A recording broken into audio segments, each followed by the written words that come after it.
Pirmo susitikimo metu mes kalbėjome apie tai, kas jungia visus krikščionis. Sakėme, kad yra du dalykai, kurie jungia visus žmonės, kurie vadinasi krikščionėmis, ortodoksus, katalikus, protestantus, visus žmonės, kurie vadinasi krikščionėmis. Tai pirmiausia, tikėjimas švenčiausiąją trejybę, kad Dievas yra vienas ir jis yra švenčiausiąją trejybę. Ir kairėje matote ikoną, kuri simboliškai vaizduoja švenčiausią trejybę. Ir tikėjimas į Jėzų Kristų, Dievą ir žmogų, kuris dešinėje pavaizduotas ikonoje. Ir taip pat visi krikščionys tiki vieną Dievą švenčiausią trejybę, Kristų, Dievą ir žmogų. Ir taip pat tikėjimas apie tai yra išdėstytas mums svarbiausiame tikėjimo išpažinime, Nikėjos Konstantinopolio tikėjimo išpažinime. Tikiu į vieną Dievą ir taip toliau. Irgi įskaitėme pirmojo susitikimo metu. Ir pirmojo susitikimo metu irgi kalbėjome apie du ortodoksų tikėjimo šaltinius. Ir jie apibūdina, kartu jie vadinasi Dievo apreiškimu. Tai kaip Dievas save apreiškia, yra šventasis raštas ir šventoji bažnyčios tradicija. Tai, ką Dievas sako žmogui apie save, yra šventajame rašte ir šventoje tradicija. Ir svarbiausias šaltinis apreiškimui, turbūt toks koncentračiausias, yra būtent šventasis raštas, kur Dievas kartais netgi ir tiesiogiai pranašų lūpomis, apaštalų lūpomis kalba žmonėms. Ir mes galim pažinti Dievą visų pirma ir kaip žmonės savo protu, savo prigimtinėmis galiomis kažką apie jį galim sužinoti. Ir kita vertus galime pažvelgti šventąjį raštą ir šventąją tradiciją. Šventajam rašte pirmiausiai, ką mes matome, akivaizdžiai, kad Dievas yra vienas. Pakartoto įstatymo knygoje yra pasakomi Izraeliui tokie žodžiai: klausykis Izraelį, viešpats yra mūsų Dievas, vien tik viešpats. Ir tai viena iš tokių pagrindinių maldų, dažnai kartojamų žydų: Šema Izrael, Adonai Eloheinu, Adonai Echad. Echad vienas, būtent, kad Dievas yra tik vienas, ir 10 Dievo įsakymų taip pat pasakyta: neturėsi kitų dievų, tik tai mane. Labai aiškiai Dievas pasako, kad jis yra vienas. Ir tai, kad jis yra vienas, iš tikrųjų galima kažkiek pažinti ir protu. Ir dėl to mes matome, kad ir įvairūs nekrikščionių mąstytojai dažnai istorijoje prieidavo irgi tokių išvadų, kad vis dėlto Dievas yra vienas. Ir įvairiose pasaulio religijose, pradedant netgi ten, jeigu atsimenat istoriją senovės egiptiečiais, kur buvo toks Echnatonas, kuris bandė įvesti vieno Dievo garbinimą. Tai vienur prie kitur mąstytojai irgi, netgi pagoniškose kultūrose galų gale gali protu susivokti, kad Dievas vis dėlto yra vienas. Ir štai labai aiškiai Senajame testamente Dievas irgi pabrėžė, kad jis yra vienas. Tai kodėl mes vis dėlto kalbame apie trejybę? Apie trejybę kalbam todėl, kad apreiškime lygiai taip pat pasakyta ne tik, kad Dievas yra vienas, bet taip pat, kad Tėvas yra Tėvas, Sūnus ir Šventoji Dvasia. Ir tai pasakyta ne tik Naujajame testamente, bet tai aišku pasakyta Naujajame testamente aiškiau, bet ir anksčiau pasakyta ir Senajame testamente. Ten irgi galime pamatyti, kad kalbama apie tą Dievo daugybiškumą, trejybiškumą. Vienas Dievas, bet ne vienas asmuo. Ir pirmiausia, apie tą Dievo trejybiškumą, tokios nuorodos pirmosios yra, kad Dievas apie save kalba visada daugiskaita. Pradžios knygoje, tarkim, kai kūriamas pasaulis, Dievas su savimi kalba: padarykime žmogų pagal mūsų paveikslą ir panašumą. Kalba daugiskaita. Toliau įvairiose regėjimuose irgi yra tas skaičius 3. Ir čia šitą ikoną, kur sakiau, garsioji Rubliovo ikona trejybė, sakiau, čia simboliškai pavaizduota trejybė, bet čia nepavaizduotas Dievas. Čia yra pavaizduoti iš Pradžios knygos 18 skyriaus 3 svečiai, kurie ateina pas Abraomą. 3 angelai, kurie ateina pas Abraomą ir kuriuos Abraomas priima prie stalo, pasodina ir žvelgdami į tą Abraomo susitikimą, iš esmės per tą susitikimą su angelais, su Dievu susitikimą, mes suprantam, kad tie 3 angelai būtent irgi toksai simbolis, kuris nurodo į Dievą, ir yra skaičius 3 irgi. Ir trejybinė simbolika daug kur Senajame testamente apie Dievą kalbant kartojasi. Pavyzdžiui, angelai irgi pranašų vizijose gieda giesmę šventas, šventas, šventas. 3 kartus gieda šventas. Tai štai tas skaičius 3 pasirodo, bet taip pat apie Senajame testamente kalbama apie Dievą kaip apie mūsų kūrėją. Čia nėra paveiksliuko ne dėl to, kad klaida, bet dėl to, kad negali būti Dievas tėvas pavaizduotas. Ir štai, pavyzdžiui, Izaijo knygoje pavadinamas Dievas tėvu. Nors Abraomas mūsų nepažintų, nei Izraelis nenorėtų nieko apie mus žinoti, tu Viešpatie mūsų tėvas, mūsų atpirkėjas pavadintas amžiams. Jėzus irgi Naujajame testamente mokina melstis Tėve mūsų, kuris esi danguje.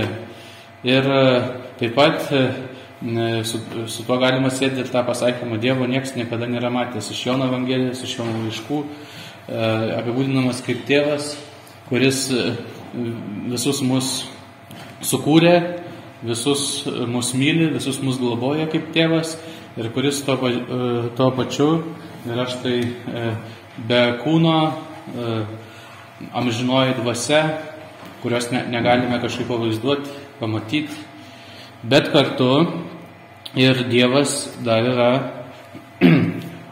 ir pamatomas, ir patiriamas. Štai netgi Senajame testamente yra toksai dalykas, yra toks asmuo, vadinamas Viešpaties angelu. Ir krikščioniškai mes galim tiesiai pasakyti, kad tai Kristus iki savo tapimo žmogumi, iki savo įsikūnijimo, toks galima sakyti dalinis įsikūnijimas. Antras trejybės asmuo, kuris pasirodo tam tikrų pavidalų teisėsiam. Ir pavyzdžiui, štai Mozė mato nesudegantį krūmą ir sako, Viešpaties angelas jam pasirodė degančio krūmo ugnies liepsnoje.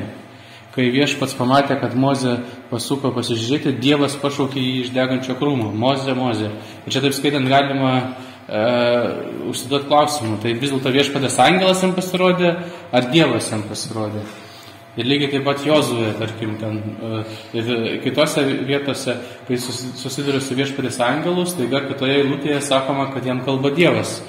Staiga sakoma, kad tie patys pranašai, pavyzdžiui, sako, kad susidūrė su Dievu, nors rašyta buvo Viešpatės angelas. Tai štai Viešpatės angelas, suprantam, kad tai viena apraiška Senajame testamente to antro asmens. Štai jeigu tėvas nematomas, tai Viešpatės angelas nesudedančiam krūme pasirodė jau tokių matomų pavydalų. Ir taip pat apie Kristų Senajame testamente kalbama kaip apie Dievo išmintį, per kurią viską tėvas sukūrė. Ir štai, pavyzdžiui, Patarlių knygos 8 skyrius yra, kur kalba apie išmintį. Argi išmintis nešaukia ir supratimas nekelia savo balsų. Aukštumose prie kelių ir prie takų jis stovi. Prie miesto vartų, prie įėjimo į miestą, prie durų šaukė. Viešpats turėjo mano savo kelią pradžioje, prieš visus savo darbus. Nuo amžiaus įtvirtinta, nuo pradžios prieš pasaulio sutvėrimą. Aš buvau pagimdyta, kai dar netryško vandens šaltiniai, nebuvo gelmių. Tai kažkokia pasirodo yra išmintis, kuri buvo pagimdyta prieš pasaulio sukūrimą, kurią Viešpats turėjo savo kelią pradžioje ir per kurią viską sukūrė. Ir toksai irgi klausimas, tai kaip gali būti kažkas tai, štai kūrėjas yra ir kažkas, ką turėjo nuo pat pradžios, kas nesukurta.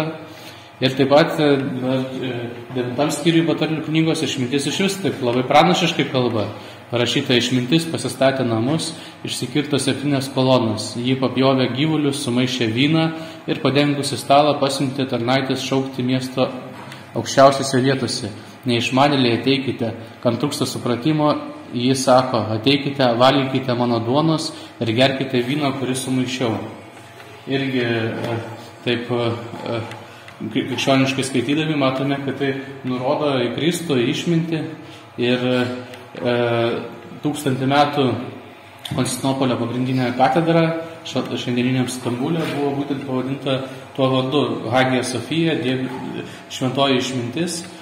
Kartais žmonės galvoja, kad Šventos Sofijos vardu pavadinta buvo katedra, bet ne, čia apie tai kalba, apie Kristų kaip Dievo išmintį ir jo vardu buvo pavadinta ta katedra. Tai čia dar taip papasakoju šiek tiek apie Rubliovo ikoną, apie katedrą, kai kurios tokius mitus susėdamas su dabartinė tema irgi toks bendras kultūrinis kontekstas. Ir žinoma, Senajame testamente randame pranašystes apie Mesiją, iš kurių garsiausia Izaijo knygoje, todėl pats Viešpats duos jums ženklą, štai ta mergelė laukėsi, jį pagimdys sūnų ir pavadins jį Emanuelio vardu. Ir aišku, šimtai tų pranašysčių yra. Ir štai viena vertus kalba Senasis testamentas apie tėvą, kita vertus apie išmintį, Viešpaties angelą ir kažkoks dieviškas asmuo. Ir Naujajame testamente būtent apie tą asmenį kalbama kaip apie tą Mesiją, kuris atėjo. Jeigu prisiminsite pradžios knygos, 1 skyrių, pradžioje buvo žodis, tas žodis buvo pas Dievą ir žodis buvo Dievas. Pats žodis buvo, ne? Jis pradžioje buvo pas Dievą. Visa per jį atsirado ir be jo neatsirado nieko, kas tik yra atsiradę. Jame buvo gyvybė ir ta gyvybė buvo žmonių šviesa. Šviesa spindi tamsoje ir tamsa jos neužgožė. Buvo Dievo siųstas žmogus vardu Jonas, jis atėjo kaip liudytojas, kad paliudytų šviesą ir kad visi per jį tikėtų. Jis pats nebuvo šviesa, bet turėjo liudyti apie šviesą. Buvo tikroji šviesa, kuri apšviečia kiekvieną žmogų ir jį atėjo į šį pasaulį. Jis buvo pasaulyje ir pasaulis per jį atsiradęs, bet pasaulis jo nepažino. Pas savosius atėjo, o savieji jo nepriėmė. Visiems, kurie jį priėmė, jis davė galią tapti Dievo vaikais, tiems, kurie tiki jo vardą, kurie ne iš kraujo ir ne iš kūno norų, ir ne iš vyro norų, bet iš Dievo užgimė. Tas žodis tapo kūnu ir gyveno tarp mūsų, mes regėjome jo šlovę tėvo viengimio sūnaus, pilno malonės ir tiesos. Ir štai jau čia galima atsekti, ne? Išmintį turėjo pradžioje Viešpats ir per ją viską kūrė, čia pasakyta, visa per jį atsirado ir be jo neatsirado nieko. Taip susijungia tas Dievo mokymas apie Dievo sūnų Senajame ir Naujajame testamente. Ir dar taip pat, kai skaitome Šventąjį raštą, pasirodo, kad Dievas dar yra šventoji dvasia. Jeigu tėvas niekaip nėra pavaizduojamas, sūnus tapęs kūnu, jau galima nupiešti žmogaus veidą, tai šventoji dvasia, ikonografija mūsų paprastai ikonose vaizduojama tik dviem pavydalais, kaip jie apsireiškia regėjimuose. Tai yra ugnies liežuvių pavydalu ir balandžio pavydalu krikštos metu, sekminių metu ugnies pavydalu, krikšto metu balandžio pavydalu. Ir lygiai taip pat Senajame testamente randame apie šventąją dvasią pasakyta, kad ji sklandė viršum vandenų. Pradžios knygos 1 skyriui, kai Dievas kūrė pasaulį, irgi nepasakyta, kad šventąją dvasią Dievas sukūrė, bet jis sklandė viršum vandenų. Taip pat pasakojama kitose vietose, kad Dievas savo burnos kvapu arba savo dvelkimu, savo dvasia sukūrė visą dangiškąją kareiviją, visus angelus, irgi štai pasirodo dvasia įsikūrė. Toliau iš 2 Samuelio knygos, per mane kalba Viešpaties dvasia, ant mano liežuvio yra jo žodis. Pranašas sako, kad per jį kalba Dievo dvasia. Ir Ezikėlio knygoje taip pat štai pasakojama, dvasia pakėlė mane ir nuvedė į vidaus kiemą. Žiūri šventiklas sklidina Viešpaties šlovės. Tai dvasia apibūdinama kaip tai, kas kalba per pranašus, ir pranašai sako, Dievas kalba, nors per jos kalba Dievo dvasia. Ir dvasia yra tai, kas pripildo šventovę, kas pripildo malonės irgi pranašus. Dvasia, tas asmuo Dievo, kuris čia ir dabar yra patiriamas kaip tas Dievo artumas. Ir lygiai taip pat Naujajame testamente, kai iš pradžių pažada Jėzus, kad ateis kitas globėjas, jis ir įvardė tą kitą globėją kaip šventąją dvasią, kur iš pradžių būdavo tik štai ant pranašų arba šventykloje, tokios atskiruose vietose, o čia kaip ir pažadama, kad ji bus išlieta visam pasauliu. Jėzus sako, kai ateis globėjas, kurį jums atsiųsiu nuo tėvo, tiesos dvasia, kurie eina iš tėvo, jis toliau liudys apie mane. Ir Naujajame testamente Apaštalų darbų knygoje taip pat yra momentas, kur Ananijas meluoja ir Petras sako, kodėl tu pamelavai šventai dvasiai, o paskui sako, juk tu pamelavai ne žmonėms, bet Dievui. Irgi šventoji dvasia aiškiai pavadinama Dievu. Ir žinoma, Kristus, kai jau prisikėlęs, pasirodo mokiniams, savo krikštyti juos vardant Tėvo ir Sūnaus ir šventosios dvasios. Ir iš šitų apreiškimo iš šventojo rašto tekstų mes matome, kad viena vertus Dievas yra vienas ir vienintelis, labai aiškiai pasakyta, kad Dievas yra vienas, bet taip pat labai aiškiai atsiskleidžia ir Senajame ir ypač Naujajame testamente, kad Dievas yra Tėvas, Dievas yra Sūnus ir Dievas yra šventoji dvasia. Ir būtent todėl mes tikime švenčiausią trejybę, kad tai yra apreiškime. Mes protu galime, kaip sakiau, kaip įvairius mąstytojai, net nekrikščioniški, tai dažnai atrasdavo, tirdami šitą klausimą protu, pažinti, kad Dievas yra vienas, bet tai, kad Dievas yra švenčiausia trejybė, protu tai yra ir nepaaiškinama. Bet mes tai priimame dėl to, kad tai yra apreikšta, dėl to, kad tai yra šventajame rašte, apie tai, kad Dievas yra Tėvas, Dievas yra Sūnus, Dievas yra šventoji dvasia. Ir tuos Dievo asmenys mes irgi suprantame per apreiškimą. Štai Filareto katekizme yra tai pasakyta, šventosios trejybės asmenys skiriasi tuo, kad Dievas Tėvas negimsta ir nekyla iš jokio kito asmens, Dievas Sūnus prieš visus amžius gimsta iš Tėvo, šventoji dvasia prieš visus amžius kyla iš Tėvo. Tai visi tie žodžiai yra iš apreiškimo. Mes skaitėme apie Dievo išmintį, apie antrąjį asmenį, apie tai, kad jisai gimsta iš Tėvo. Mes skaitėme Jėzaus žodžius apie tai, kad jis atsiųs šventąją dvasią kylančią iš Tėvo. Ir apie Tėvą mes kaip tik neskaitėm, kad jisai gimsta arba kad jisai kyla. Dėl to taip ir apibrėžiami tie asmenys. Tas, kuris negimsta, nekyla, ir kuris yra kaip ir pradas, tada bepradis pradas, tada Dievo Sūnus, kuris gimsta ir yra nesukurtas, o iš visą kūrinyje jau buvo su Tėvu, ir šventoji dvasia, ta, kuri kyla iš Tėvo ir kuri taip pat nesukurta, jis sklandė viršum vandenų jau tada, kai Dievas kūrė pasaulį. Ir jeigu taip įsiklausysime tą švento rašto vietas, kurių ištraukas buvome paskaitę, tai ten ir pasakyta, kad Tėvas kūrė pasaulį per Sūnų šventąją dvasią. Ir tai tokia labai dažnai sutinkama forma. Tėvas per Sūnų šventąją dvasią kažką daro pasaulyje. Kaip galime suvokti vis dėlto patalpinti į savo protą, kad Dievas yra trejybė? Tai bažnyčios tėvai, aiškindami švenčiausios trejybės slėpinį, kad būtų lengviau kažkaip priimti, bandydavo pasitelkti kažkokius tai palyginimus, vadinamas analogijas, kurios leidžia suprasti, kad ir mūsų pasaulyje yra tam tikrų dalykų, kurie yra ir vienas, ir trys tuo pačiu metu.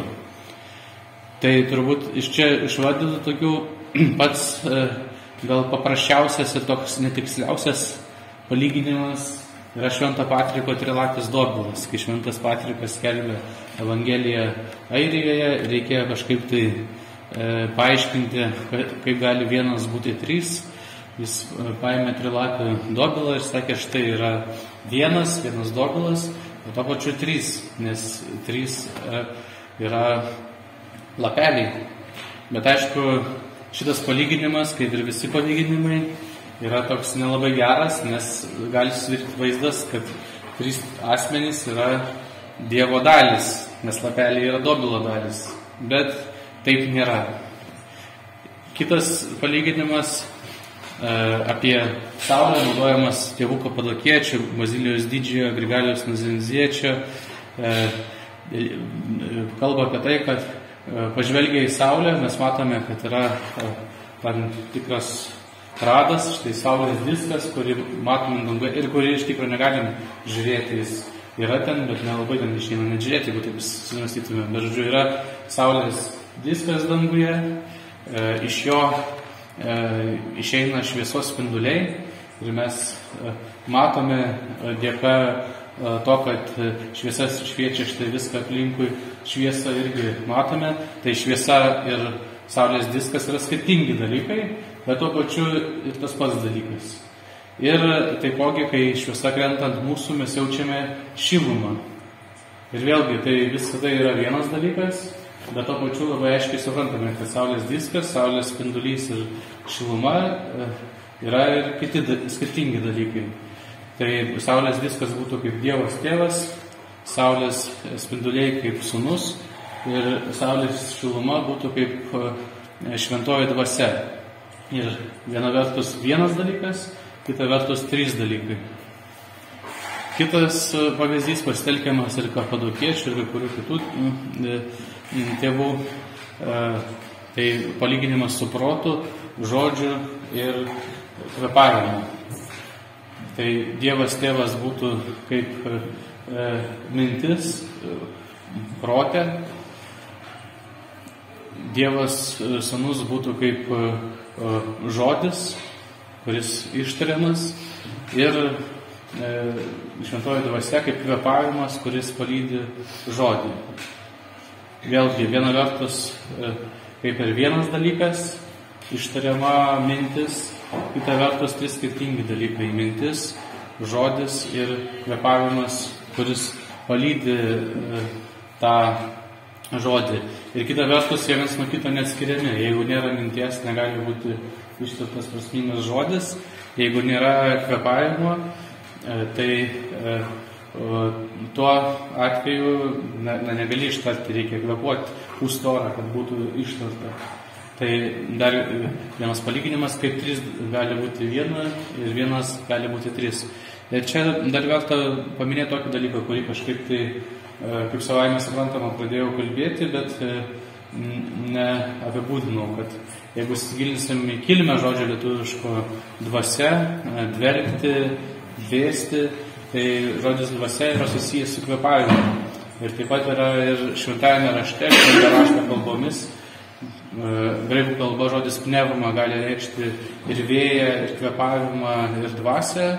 Ir lygiai taip pat hebrajiškas žodis ruach gali reikšti vėją, kvėpavimą, dvasią, alsavimą ir netgi orą ruach gali reikšti. Iš tai tas pavadinimas šventoji dvasia yra susijęs su tuo tokiu palyginimu, su vėju, su kvėpavimu. Ir toks šventoji dvasia kaip ir tam tikrą prasme kaip Dievo kvėpavimas. Tai čia ta analogija dar ir su tuo susišūkė, su prasme pirminė to žodžio. Ir dar vienas pavyzdys, tai vanduo 3 stiklinėse, galima įpilti vieną vandenį į 3 stiklinės ir bus tarsi 3 vandenai, bet tuo pačiu ir vienas vanduo. Vėlgi, prie visų šitų palyginimų galima prikirpti, kad jie iškraipo, netiksliai perduoda trejybę. Čia vėl gali susidaryti vaizdas, kad tai kažkokios dalys, bet jie palyginimai skirti tam, kad galėtumėm kažkaip apčiuopti tą trejybės slėpinį, kaip gali vienas būti 3, bet mūsų pasaulyje, mūsų kunčiuose dalykuose nėra tokių dalykų, kurie būtų lygiai taip pat 1, 3, 3, 1 kaip Dievas. Tai tiesiog tik Dievas tokiu būdu yra. Ir šventajame rašte taip pat mes sužinome, kad Dievas yra amžinas, kad jis yra geras, kad jis yra visažinis, teisingas, visagalis, visur esantis, nekintantis, savipakankamas, palaimingas. Visa tai yra Dievo savybės ir visą tai apie Dievą mes sužinome ne šiaip savo, bet mums tai pasakojama todėl, kad Šventasis raštas mums pasakoja apie tai, ką Dievas dėl mūsų padarė ir kuo Dievas mums asmeniškai yra svarbus. Ir skaitydami apie tai, ką Dievas dėl mūsų padarė, mes skaitome, kad kiekvienas iš trejybės asmenų yra svarbus mūsų asmeniniam išganimui. Apie Dievą Tėvą pasakyta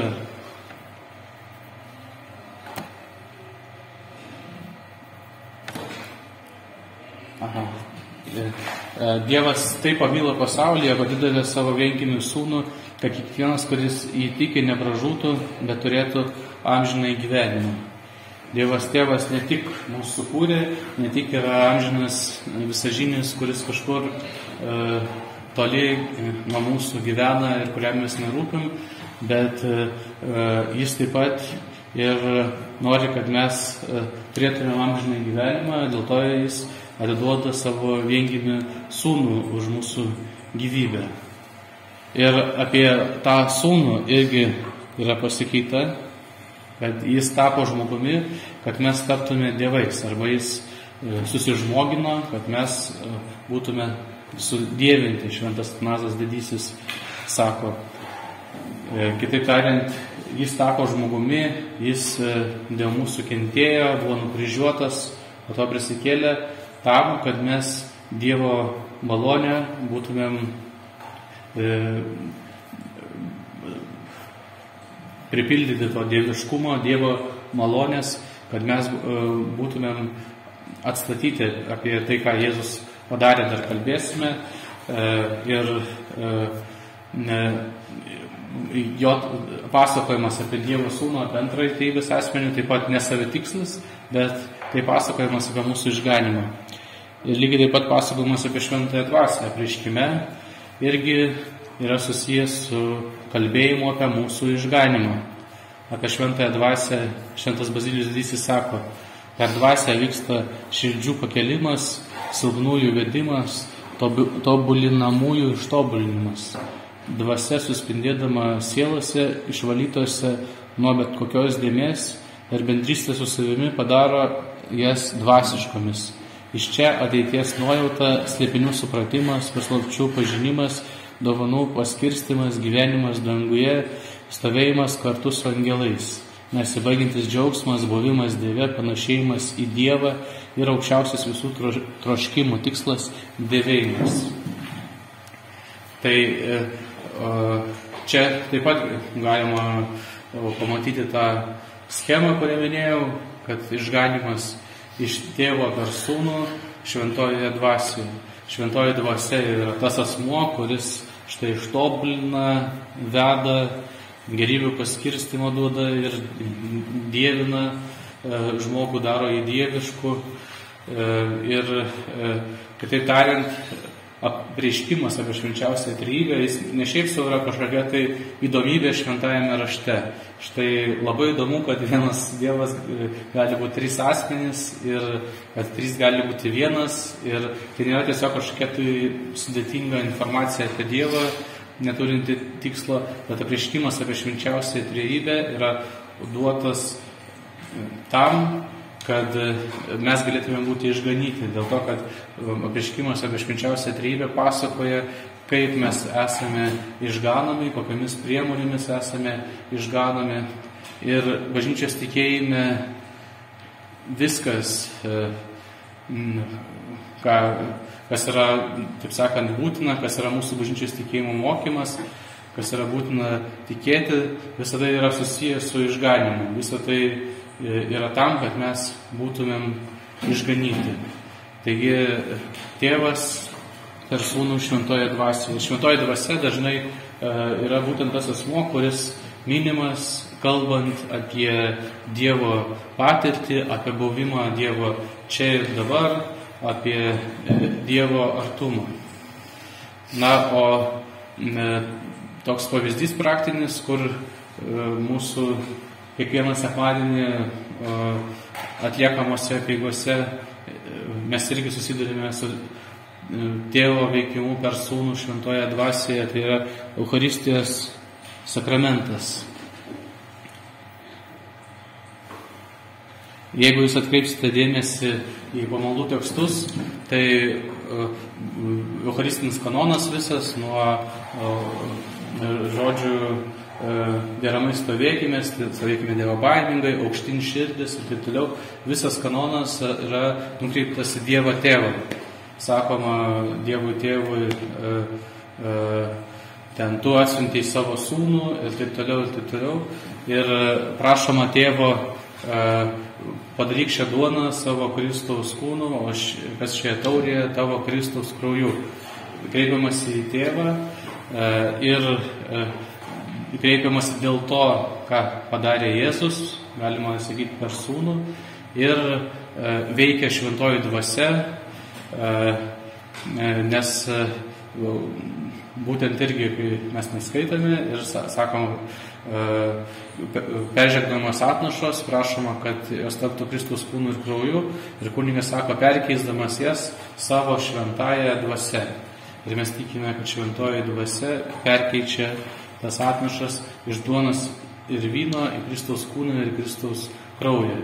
Tai toks akivaizdus pavyzdys, kur viskas vyksta iš Tėvo per Sūnų šventoje dvasioje. Šventoje dvasia būtent yra tas asmuo, kuris atlieka tą Eucharistijos įvykį, bet kartu irgi toks sudėtingas momentas, kad kai kalbam apie iš Tėvo per Sūnų šventoje dvasioje, suprantam, kad veikia visi švenčiausios trejybės asmenys, o tas Dievo artumas, tas Dievo veikimas čia ir dabar, kaip sakiau, dažniausiai apibūdinamas kalbant apie šventosios dvasios asmenį. Ir štai prieš paskaitą irgi meldėme šventosios dvasios asmeniui, malda dangaus valdovė, prašydami ateik ir gyvenk mumyse, prašydami, kad Dievas čia ir dabar būtų su mumis, mumyse ir mus lydėtų šitame mokymėsi. Tai dabar laikas klausimams, atsakymams, diskusijoms ir pasidalinimams.